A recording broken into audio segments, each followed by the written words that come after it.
ओम शांति। आज है 12/7/2025 की साकार मुरली से।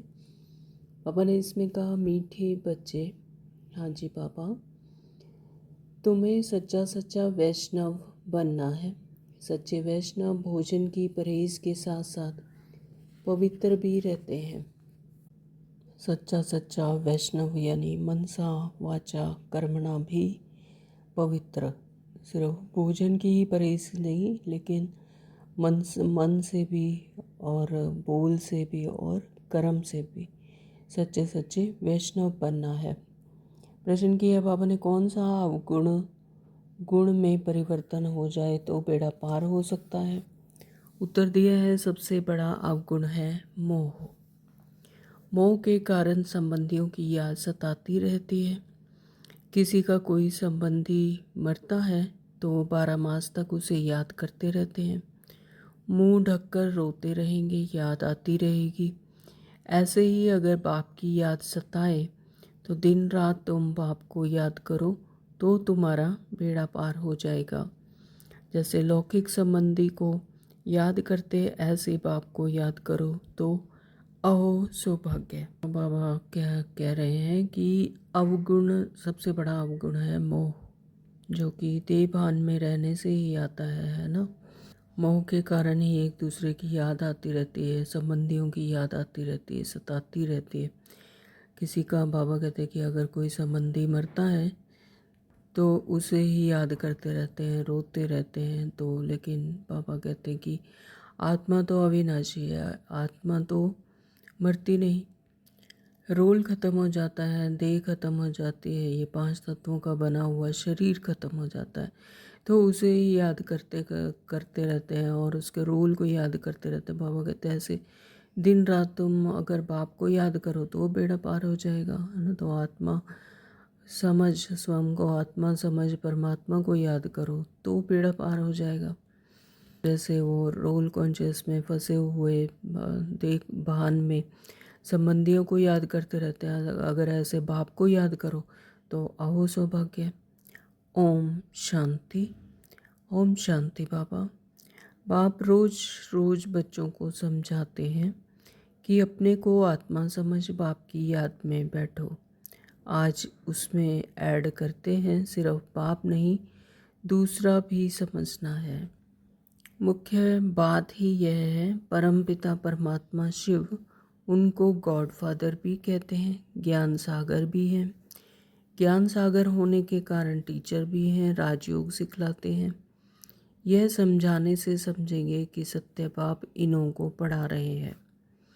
प्रैक्टिकल बात यह है, सुनाते हैं। तो परमात्मा के ही 3 रोल हैं, बाप भी हैं, टीचर भी हैं और सदगुरु भी हैं। तो परमपिता परमात्मा शिव, उनको गॉड फादर भी कहते हैं, ज्ञान का सागर भी कहते हैं। तो वही हमें पढ़ा रहे हैं। तो जब यह समझाएंगे तो बाबा कहते हैं यह समझाने से फिर समझेंगे कि हाँ, सत्य बाप ही इन्हों को पढ़ा रहे हैं। प्रैक्टिकल बात यह सुनाते हैं, यह सबका बाप भी है, टीचर भी है, सदगति दाता भी है। और फिर उनकी नॉलेज कहा जाता है। बाप टीचर पतित पावन ज्ञान सागर है। पहले पहले तो बाप की महिमा करनी चाहिए, वह हमको पढ़ा रहे हैं। हम हैं ब्रह्मा कुमार कुमारियाँ। ब्रह्मा भी रचना है शिव बाबा की, और अभी है भी संगम युग। तो ब्रह्मा बाबा भी, जो ब्रह्मा है वो भी रचना है। बाबा कहते कि शिव बाबा ने उनका शरीर का आधार लिया, उनके द्वारा ज्ञान दिया। तो ब्रह्मा भी क्या है, शिव बाबा की रचना ही है। तो शिव बाबा की और अभी है ही संगम युग। एम ऑब्जेक्ट भी राजयोग की है, हमको राजयोग सिखलाते हैं। तो टीचर भी सिद्ध हुआ। और यह पढ़ाई है ही नई दुनिया के लिए। यहाँ बैठे यह पक्का करो हमको क्या क्या समझाना है। यह अंदर धारणा होनी चाहिए। यह तो जानते हैं, कोई को जास्ती धारणा होती है, कोई को कम। यहाँ भी जो ज्ञान में जास्ती दिखे जाते हैं उनका नाम होता है, पद भी ऊंचा होता है। परहेज भी बाबा बतलाते रहते हैं, तुम पूरे वैष्णव बनते हो। है ना। मनसा वाचा कर्मणा पूरे वैष्णव बनते हैं। ऐसा नहीं कि सिर्फ खाने का ही परहेज है, लेकिन मन से भी पवित्र, तन से भी पवित्र, बोल भी पवित्र और कर्म भी पवित्र। तो वैष्णव अर्थात जो वेजिटेरियन होते हैं, मांस मदिरा आदि नहीं खाते हैं, परंतु विकार में तो जाते हैं। बाकी वैष्णव बना तो क्या हुआ, वैष्णव कुल के कहलाते हैं, अर्थात प्याज आदि तमोगुणी चीज़ें नहीं खाते हैं। तुम बच्चे जानते हो तमोगुणी चीज़ें क्या क्या होती हैं।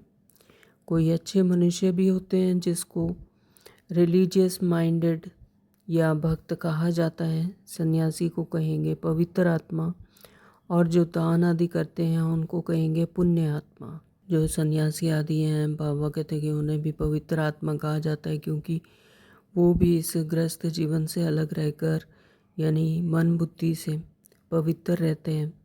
और जो दान आदि करते हैं ईश्वर अर्थ, उन्हें पुण्य आत्मा कहा जाता है। इससे भी सिद्ध होता है आत्मा ही दान पुण्य करती है, इसलिए पुण्य आत्मा पवित्र आत्मा कहा जाता है। आत्मा कोई निर्लेप नहीं है। ऐसे अच्छे अच्छे अक्षर याद करने चाहिए, है ना। तो आत्मा पुण्य भी बनती है, पवित्र भी होती है, पाप आत्मा भी होती है। फिर तो ये सब आत्मा ही बनती है। तो इसलिए ये नहीं कह सकते कि आत्मा निर्लेप है ना। आत्मा कोई निर्लेप नहीं है, बाबा कह रहे हैं। ऐसे अच्छे अच्छे अक्षर याद करने चाहिए। साधुओं को भी महान आत्मा कहते हैं, महान परमात्मा नहीं कहा जाता है। साधुओं को महान आत्मा तो कहते हैं, लेकिन परम आत्मा नहीं कह सकते। तो सर्वव्यापी कहना रॉन्ग है। सर्व आत्माएं हैं, जो भी हैं उसमें सब में आत्मा है। तो जितनी भी मनुष्य हैं तो उन सब में आत्मा है। पढ़े लिखे जो हैं वह सिद्ध कर बतलाते हैं, झाड़ में भी आत्मा है। कहते हैं 84 लाख योनियाँ जो हैं उनमें भी आत्मा है। आत्मा न होती तो वृद्धि को कैसे पाती। मनुष्य की जो आत्मा है वह तो जड़ में जा नहीं सकती। तो ऐसा शास्त्रों में लिख दिया है कि 84 लाख योनियाँ होती हैं, और जो झाड़ हैं, जो भी चैतन्य चीज़ें हैं, तो उनमें सब में आत्मा होती है। लेकिन जो बाबा कहते कि अगर आत्मा ना होती, उनका ऐसा कहना है कि वृत्ति को कैसे पाती। तो लेकिन मनुष्य की जो आत्मा है वह तो जड़ में जा नहीं सकती है ना। तो मनुष्य की आत्मा तो मनुष्य योनि में ही आएगी, वह जड़ में नहीं जा सकती। तो शास्त्रों में ऐसी ऐसी बातें लिख दी हैं। इंद्रप्रस्थ में धक्का दिया तो पत्थर बन गया। अब बाप बैठ समझाते हैं। बाप बच्चों को कहते हैं, देह के संबंध तोड़ अपने को आत्मा समझो। माँ में कम याद करो, बस तुम्हारे 84 जन्म अब पूरे हुए। अब तमो प्रधान से सतो प्रधान बनना है। दुख धाम है अपवित्र धाम, शांति धाम और सुख धाम है पवित्र धाम। यह तो समझते हो ना। सुख धाम में रहने वाले देवताओं के आगे माथा टेकते हैं। सिद्ध होता है भारत में नई दुनिया में पवित्र आत्माएं थी, ऊंच पद वाले थे।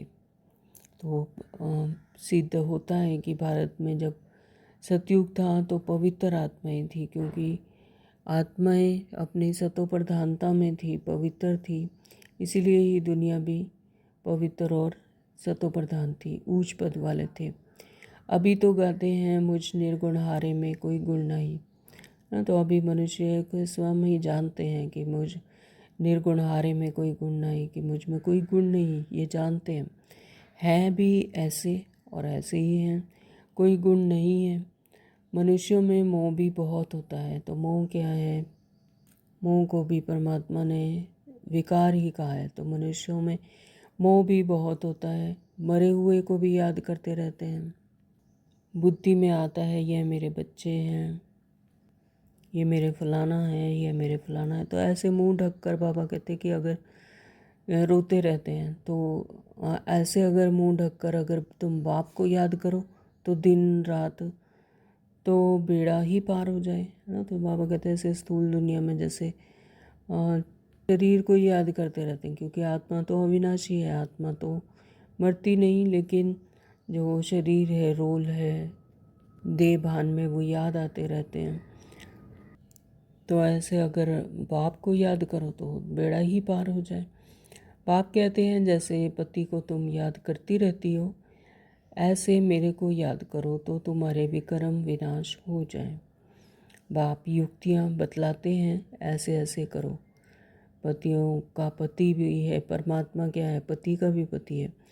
तो ऐसे तुम उस परमात्मा को अगर याद करो तो विक्रम विनाश हो जाए। तो बाप युक्तियाँ बतलाते हैं कि ऐसे ऐसे करो। पोता मिल देखते हैं, आज इतना खर्चा हुआ, इतना फ़ायदा हुआ, बैलेंस रोज़ निकालते हैं, कोई मास निकालते हैं। यहाँ तो यह बहुत ज़रूरी है। बाप ने बार बार समझाया है। बाप कहते हैं तुम बच्चे सौभाग्यशाली, हजार भाग्यशाली, करोड़ भाग्यशाली, पदम अरब खरब भाग्यशाली हो। तो हर बच्चे को परमात्मा के, हर बच्चे को कितनी खुशी होनी चाहिए कि परमात्मा हमें क्या कह रहे हैं। सौभाग्यशाली, हजार भाग्यशाली, करोड़ भाग्यशाली, फिर पदम अरब खरब भाग्यशाली हो। तो एक सेकंड के लिए परमात्मा की याद में अपने आप को सौभाग्यशाली की समृद्धि में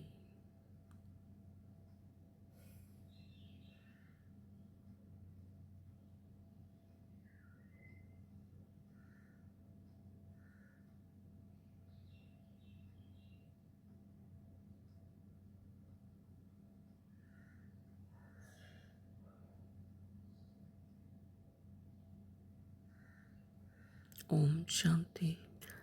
तो बाबा कहते जो बच्चे अपने को सौभाग्यशाली समझते हैं वह ज़रूर अच्छी तरह से बाप को याद करते रहेंगे। तो हमें कितना बाबा बहुत सौभाग्यशाली बनाते हैं, तो उन्हें क्यों नहीं याद करना चाहिए, उन्हें अच्छी तरह से याद करना चाहिए। वही गुलाब के फूल बनेंगे। यह तो नटशल में समझाना होता है। बनना तो खुशबूदार फूल है।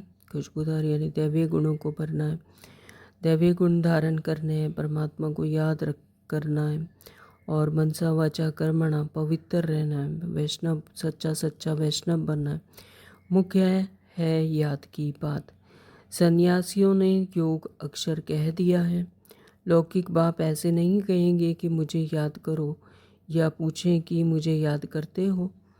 बाप बच्चे को, बच्चा बाप को याद है ही, यह तो लॉ है ना। तो स्थूल दुनिया में भी बच्चे को नहीं कहेंगे कि अपने पिता को याद करो, या पिता को नहीं कहेंगे कि बच्चे को याद करो, वो तो याद है ही।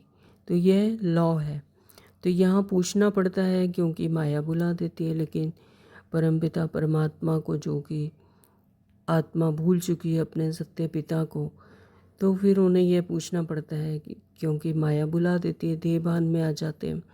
तो यहाँ आते हैं, समझते हैं कि हम बाप के पास जाते हैं, तो बाप की याद रहनी चाहिए, इसलिए बाबा चित्र भी बनाते हैं, तो वह भी साथ में हो। पहले पहले हमेशा बाप की महिमा शुरू करो। यह हमारा बाबा है, यूं तो सबका बाप है, सर्व का सदगति दाता, ज्ञान का सागर, नॉलेजफुल है। बाबा हमको सृष्टि चक्र के आदि मध्य अंत का ज्ञान देते हैं, जिससे हम त्रिकालदर्शी बन जाते हैं। त्रिकालदर्शी इस सृष्टि पर कोई मनुष्य हो नहीं सकता। बाप कहते हैं यह लक्ष्मी नारायण भी त्रिकालदर्शी नहीं है। ये लक्ष्मी नारायण भी सतयुग में राज्य भाग्य लेते हैं, तो बाबा कहते हैं ये भी त्रिकालदर्शी नहीं, क्योंकि वहाँ विस्मृति हो जाती है। तो यह त्रिकालदर्शी बन क्या करेंगे, तो वहाँ दरकार ही नहीं। तो त्रिकालदर्शी बनकर वहाँ पर क्या करेंगे।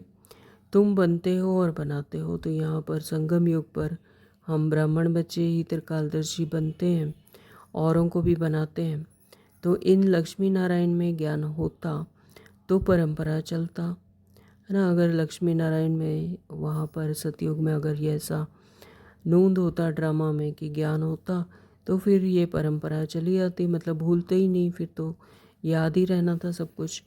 तो बीच में तो विनाश हो जाता है, इसलिए परंपरा तो चल ना सके।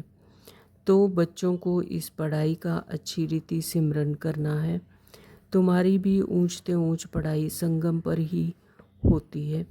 तुम याद नहीं करते हो, देह अभिमान में आ जाते हो तो माया थप्पड़ मार देती है ना। तो बाबा कहते कि तुम देह अभिमान में आ जाते हो, देहभान जैसे ही आया तो फिर याद नहीं करते, याद भूल जाती है तो फिर माया थप्पड़ लगा देती है। तो जब 16 कला संपूर्ण बनेंगे तब विनाश की भी तैयारी होगी, है ना। तो सबसे पहले तो हम मनुष्य 16 कला संपूर्ण जब बनेंगे, जब अपनी सतो प्रधानता में आएंगे, तब इस पुरानी दुनिया का विनाश होगा, विकारी दुनिया का विनाश होगा, विकार समाप्त हो जाएंगे, भस्म हो जाएंगे। तो वह विनाश के लिए और तुम अविनाशी पद के लिए तैयारी कर रहे हो।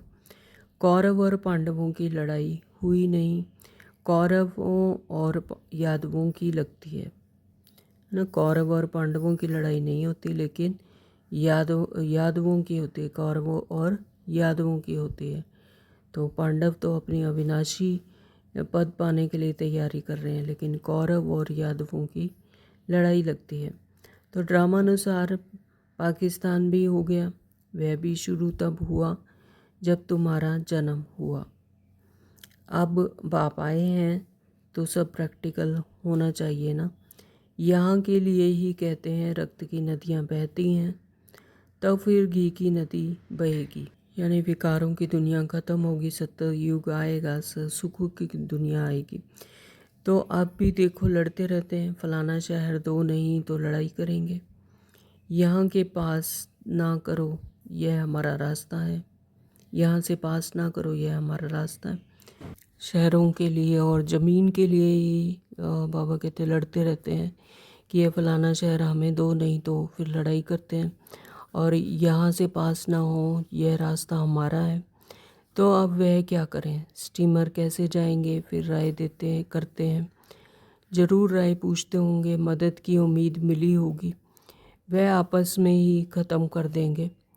यहाँ फिर सिविल वार की ड्रामा में नूंद है। तो इस तरह से अपने आप ही कोई ना कोई बहाने से या कोई आपस में इस तरह से ज़मीन के पीछे या किसी तरह की झगड़ा करते हैं। बाबा कहते हैं फिर यहाँ पर ही सिविल वार की भी ड्रामा में नूंद है। अभी बाप कहते हैं मीठे बच्चे बहुत बहुत समझदार बनो, यहाँ से बाहर घर में जाने से फिर भूल नहीं जाओ। बाबा मधुबन की बात कर रहे हैं कि यहाँ से फिर बाहर जाते हो, घर जाते हो, फिर भूल नहीं जाओ। यहाँ तुम आते हो कमाई जमा करने, छोटे छोटे बच्चों को ले आते हो तो उनके बंधन में रहना पड़ता है। यहाँ तो ज्ञान सागर के कंठे पर आते हो, तो ज्ञान सागर के किनारे पर आते हैं। तो जितनी कमाई करेंगे उतना अच्छा है, इसमें लग जाना चाहिए। तुम आते ही हो अविनाशी ज्ञान रत्नों की झोली भरने, गाते भी हैं ना भोलानाथ भर दे झोली। भक्त तो शंकर के आगे जाकर कहते हैं झोली भर दो, वह फिर शिव शंकर को एक समझ लेते हैं। शिव और शंकर को एक ही समझ लेते हैं। शिव है शिव स्वयं परम पिता परमात्मा, और शंकर है एक आत्मिक स्थिति जो कि विकारों को भस्म करते हैं, यानी अपने आत्मिक स्वरूप में रहकर अपने ही विकारों को शंकर बनकर ना भस्म करते हैं, वो उन्हें कहा जाता है शंकर। तो हर एक आत्मा शंकर बनती है अपनी आत्मिक स्मृति में रहकर, अपनी आत्मिक स्थिति से। तो शिव शंकर महादेव कह देते हैं तो महादेव बड़ा हो जाता है। ऐसी छोटी छोटी बातें बहुत समझने की हैं। तो ये छोटी छोटी बातें बहुत समझने की है। शिव और शंकर को एक कह दिया, लेकिन शिव अलग है और शंकर ये आत्मिक स्मृति है, स्थिति है। तुम बच्चों को समझाया जाता है अभी तुम ब्राह्मण हो, नॉलेज मिल रही है, पढ़ाई से मनुष्य सुधरते हैं, चाल चलन भी अच्छी होती है। अभी तुम पढ़ते हो, जो सबसे जास्ती पढ़ते और पढ़ाते हैं उनके मैनर्स भी अच्छे होते हैं। अभी हम बच्चे ब्राह्मण हैं, यानी ब्रह्मा द्वारा अडॉप्टेड बच्चे हैं, तो हमें नॉलेज मिल रही है स्वयं परम पिता परमात्मा से। तो बाबा कहते फिर चलन भी अच्छी होती है, और तुम पढ़ते हो, और जास्ती जो पढ़ते हैं, जो जितना जितना ज़्यादा पढ़ते हैं पढ़ाते हैं, तो फिर उनके मैनर्स भी अच्छे होते हैं। तो तुम कहेंगे सबसे अच्छे मम्मा पापा के मैनर्स हैं, तो सबसे ज़्यादा मम्मा पापा ने ही सभी बच्चों को पढ़ाया और धारणाएं की, तो वही सबसे ज़्यादा ऊंच बने, ऊंच प्रारब्ध पाए, तो उनके मैनर्स पापा कहते सबसे अच्छे हैं। तो यह फिर हो गई बड़ी मम्मा, जिसमें प्रवेश कर बच्चों को रचते हैं। माता पिता कंबाइंड है। कितनी गुप्त बातें हैं, जैसे तुम पढ़ते हो वैसे मम्मा भी पढ़ती थी, तो उनको अडॉप्ट किया। सियानी थी तो ड्रामानुसार सरस्वती नाम पड़ा। ब्रह्मपुत्रा बड़ी नदी है और मेला भी लगता है सागर और ब्रह्मपुत्रा का, तो यह बड़ी नदी ठहरी तो माँ भी ठहरी ना। तो तुम मीठे मीठे बच्चों को कितना ऊंच ले जाते हैं। बाप तुम बच्चों को ही देखते हैं, उनको तो किसी की याद करना नहीं है, इनकी आत्मा को तो बाप को याद करना है। बाप कहते हैं हम दोनों बच्चों को देखते हैं, तुम आत्मा को तो साक्षी हो नहीं देखना है, परंतु बाप के संग में हम भी ऐसे देखता हूँ। बाप के साथ रहता तो हूँ ना, तो उनका बच्चा हूँ तो साथ में देखता हूँ। बाप दादा दोनों ही कह रहे हैं कि भाई हम बच्चों को देखते हैं, तुम आत्मा को साक्षी हो नहीं देखना है, परंतु बाप के संग में हम भी ऐसे देखता हूँ, यानी ब्रह्मा बाबा बाप के साथ रहकर ऐसे देखते हैं, तो उनका बच्चा हूँ तो साथ में देखता हूँ। मैं विश्व का मालिक बन घूमता हूँ, जैसे कि मैं ही यह करता हूँ। तो मैं विश्व का मालिक बनकर घूमता हूँ, बच्चों को देखता हूँ, तो ऐसा लगता है कि मैं ही यह करता हूँ। मैं दृष्टि देता हूँ, देह सहित सब कुछ भूलना होता है। बाकी बच्चा और बाप जैसे एक हो जाते हैं, तो बाप समझाते हैं खूब पुरुषार्थ करो। बराबर मम्मा पापा सबसे जास्ती सर्विस करते हैं। घर में भी माँ बाप बहुत सर्विस करते हैं ना, तो सर्विस करने वाले ज़रूर पद भी ऊंच पद पाएंगे, तो फिर फॉलो करना चाहिए ना। जैसे बाप अपकारियों पर भी उपकार करते हैं, ऐसे तुम भी फॉलो फादर करो। अगर कोई अपकारी है तो वो अपने देहभान में अपकारी करे, लेकिन आत्मा तो उसकी भी उतनी ही स्वच्छ और पवित्र है। तो बाबा कह रहे हैं कि जैसे बाप अपकारियों पर भी उपकार करते हैं, ऐसे तुम भी फॉलो फादर करो। इसका भी अर्थ समझना है। बाप कहते हैं मुझे याद करो और किसी का भी नहीं सुनो। तो कोई कुछ बोले अनसुना कर दो। तुम मुस्कुराते रहो तो वह आपे ही ठंडा हो जाएगा। बाबा ने कहा था कोई क्रोध करे तो तुम उन पर फूल चढ़ाओ, बोलो तुम अपकार करते हो, हम उपकार करते हैं। बाप खुद कहते हैं सारी दुनिया के मनुष्य मेरे अपकारी हैं, मुझे सर्वव्यापी कहकर कितनी गाली देते हैं, मैं तो सबका उपकारी हूँ। तो बाबा क्या कह रहे हैं कि बच्चे मुझे सभी सर्वव्यापी कहते हैं और गाली देते हैं, तो मेरे ऊपर जैसे कि अपकार करते हैं, लेकिन मैं सब पर लेकिन उन्हें ज्ञान देता हूँ, उन्हें समृद्धि दिलाता हूँ कि तुम मेरे बच्चे हो, तो मैं उन पर अपकार करता हूँ, उनको सद्गति देता हूँ। तो तुम बच्चे भी सबका उपकार करने वाले हो। तो ऐसे ही हम बच्चों का भी यही काम है कि जो अपकारी भी हो उन पर भी अपकार करो, उपकार करो। तुम ख्याल करो हम क्या थे, अभी क्या बनते हैं। विश्व के मालिक बनते हैं, ख्याल ख्वाब में भी नहीं था। बहुतों को घर बैठे साक्षात्कार हुआ है। ऐसे बहुत सारे बच्चे हैं जिन्हें घर बैठे ही साक्षात्कार हो जाता है। तो बाबा कहते कि विश्व के मालिक बनते हो, ऐसा पहले कभी ख्याल ख्वाब में भी नहीं था, लेकिन अब बहुत सारे बच्चों को ऐसे साक्षात्कार भी हुआ है। परंतु साक्षात्कार से कुछ होता थोड़ा ही है। आहिस्ते आहिस्ते झाड़ वृद्धि को पाता रहेगा। यह नया दैवी झाड़ स्थापन हो रहा है ना, तो ये झाड़ आहिस्ता आहिस्ता वृद्धि को पाता रहेगा। और न ये अभी जो संगम युग पर है, ये दैवीय झाड़ स्थापन हो रहा है, देवी देवता बन रहे हैं। तो बच्चे जानते हैं हमारा दैवीय फूलों का बगीचा बन रहा है। सतयुग में देवताएं ही रहते हैं, सो फिर आने हैं, चक्र फिरता रहता है। सतयुग में तो देवताएं ही आते हैं, सतो प्रधानता में होते हैं, हर एक अपनी आत्मिक स्मृति की हाईएस्ट स्टेज पर होता है। तो सतयुग में देवता ही रहते हैं और जो कि हर कल्प आते हैं। बाबा कहते हैं फिर से ये चक्र फिरता रहता है। तो 84 जन्म भी वही लेंगे, दूसरी आत्माएं फिर कहाँ से आएंगी? 84 जन्म भी वही लेंगे जो कि सत्ययुग में आते हैं, उन्हीं के ही 84 जन्म गाए जाते हैं, उन्हीं के ही 84 जन्म होते हैं। तो दूसरी आत्माएं फिर वहाँ कहाँ से आएंगी? ड्रामा में जो भी आत्माएं हैं कोई भी पार्ट से छूट नहीं सकती।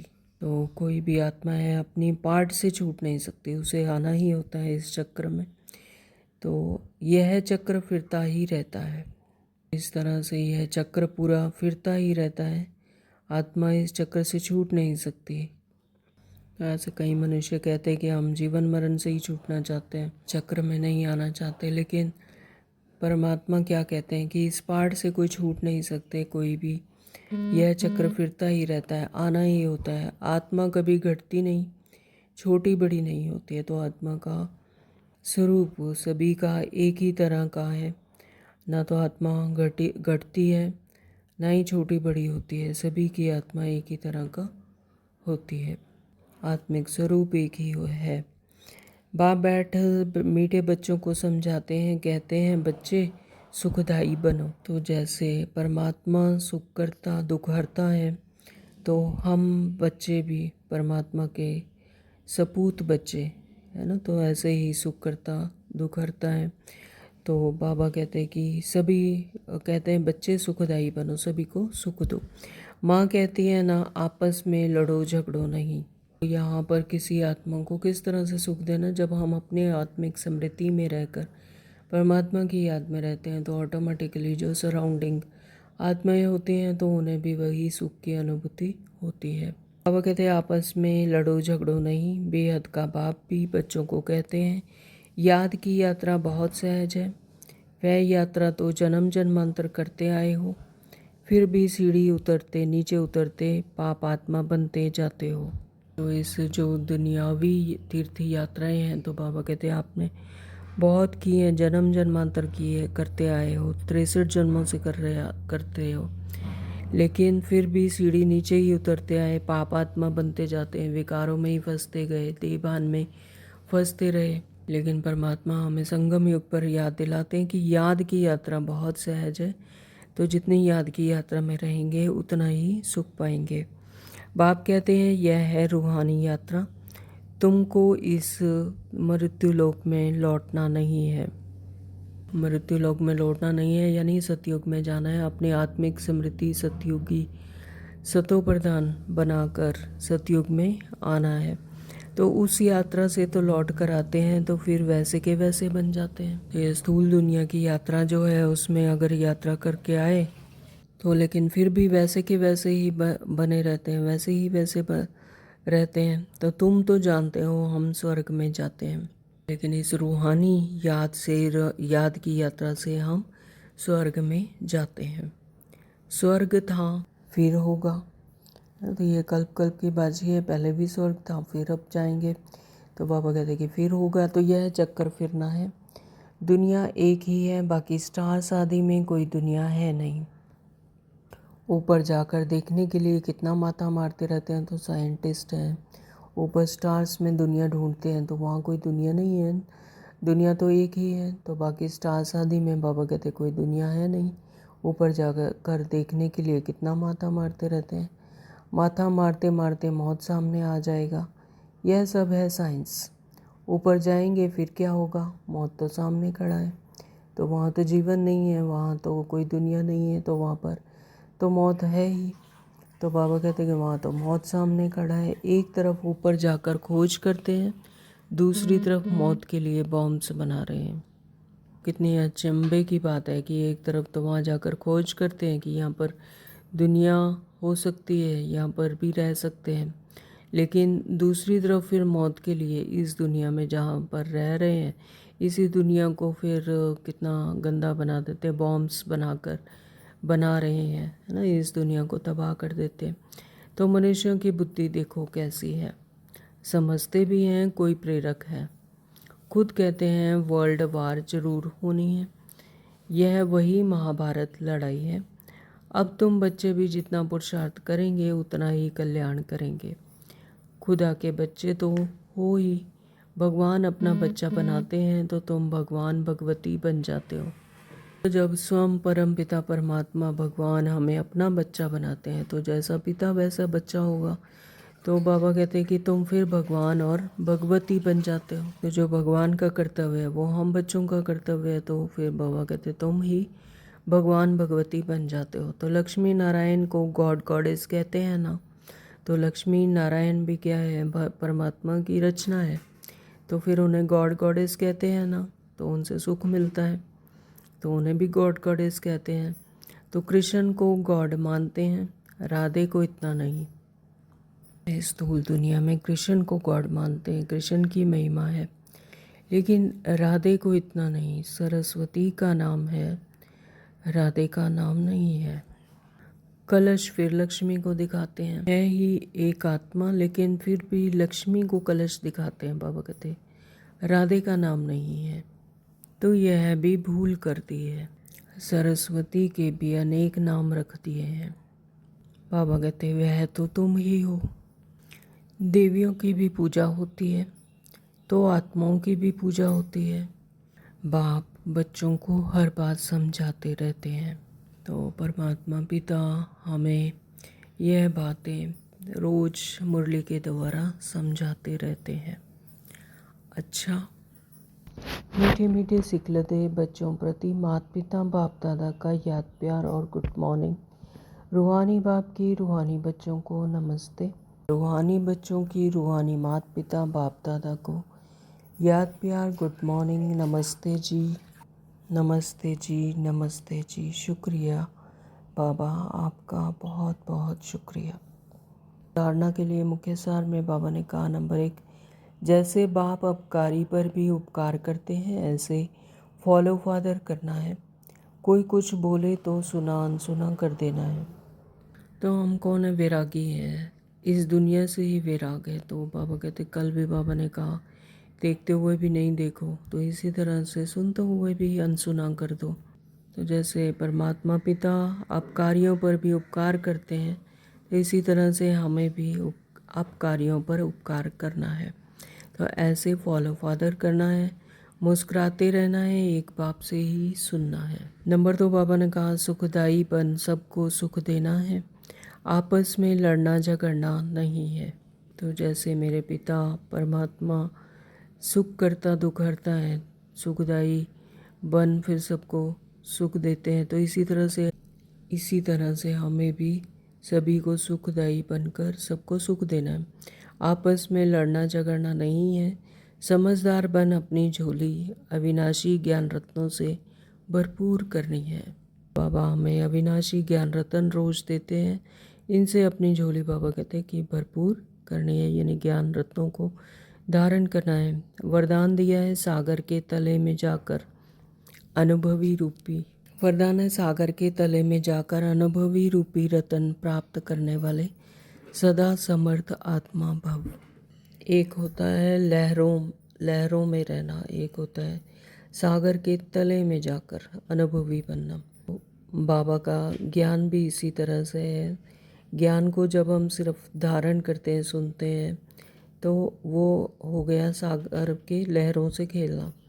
लेकिन ज्ञान सागर के तले में जाकर अनुभवी बनना, उसका स्वरूप बनना, जो परमात्मा हमें रोज मुरली के द्वारा जो रतन देते हैं उसका स्वरूप बनना, उसका अनुभवी रूपी बनना, तो वो है सागर के तले में जाना। तो बाबा क्या कह रहे हैं कि सागर के तले में जाकर अनुभवी रूपी रतन प्राप्त करने वाले सदा समर्थ आत्मा भव।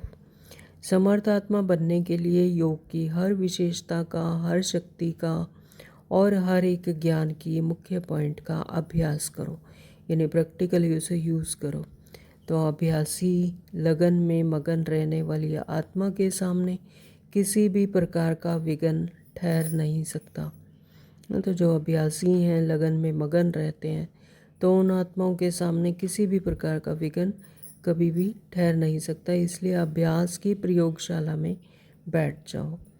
तो अभी तक ज्ञान के सागर, गुणों के सागर, शक्तियों के सागर में ऊपर ऊपर की लहरों में लहराते हो, लेकिन अब सागर के तले में जाओ तो अनेक प्रकार के विचित्र अनुभव के रतन प्राप्त कर समर्थ आत्मा बन जाएंगे। तले में क्या होते हैं?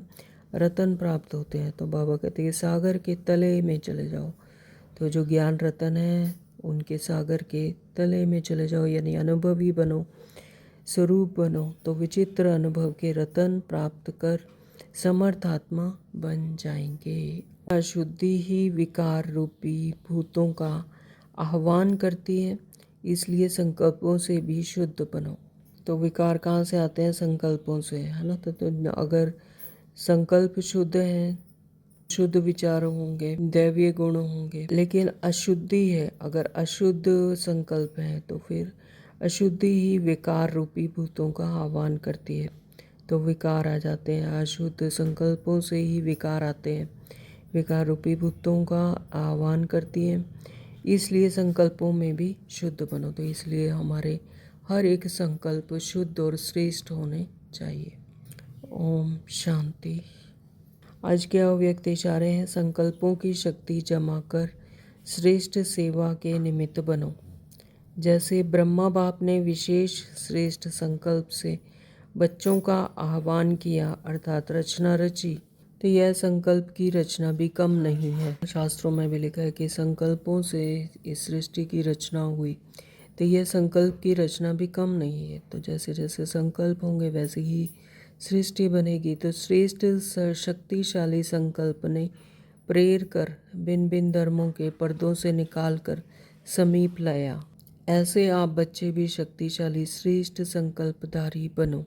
जैसे ब्रह्मा बाबा ने विशेष श्रेष्ठ संकल्प किए और बच्चों का आह्वान किए, रचना रची, तो बाबा कहते हैं कि ऐसे ही श्रेष्ठ शक्तिशाली संकल्प ने प्रेर कर अलग अलग धर्मों के पर्दों से निकाल कर फिर समीप लाया। ऐसे ही आप बच्चे भी शक्तिशाली श्रेष्ठ संकल्पधारी बनो और अपने संकल्पों की शक्ति को ज़्यादा खर्च नहीं करो, व्यर्थ नहीं गवाओ। एक एक संकल्प बहुत कीमती है, तो अपने संकल्पों को सफल करो और श्रेष्ठ संकल्पों की शक्ति को ज़्यादा खर्च नहीं करो, व्यर्थ नहीं गवाओ, तो श्रेष्ठ संकल्प से प्राप्ति भी श्रेष्ठ होगी। तो इन्हीं श्रेष्ठ संकल्पों से फिर प्राप्ति भी श्रेष्ठ होगी। ओम शांति। तो आज बाबा ने विशेष डायरेक्शन दी है, आप कार्यों पर भी उपकार करना है, सबको सुख देना है, सागर के तले में जाकर अनुभवी रूपी रतन प्राप्त करने हैं और हमारे संकल्प भी श्रेष्ठ हों। हर एक संकल्प बहुत कीमती है, तो श्रेष्ठ संकल्पों को व्यर्थ नहीं करो। श्रेष्ठ संकल्पों से ही श्रेष्ठ प्राप्ति होगी। ओम शांति। Thank you Baba.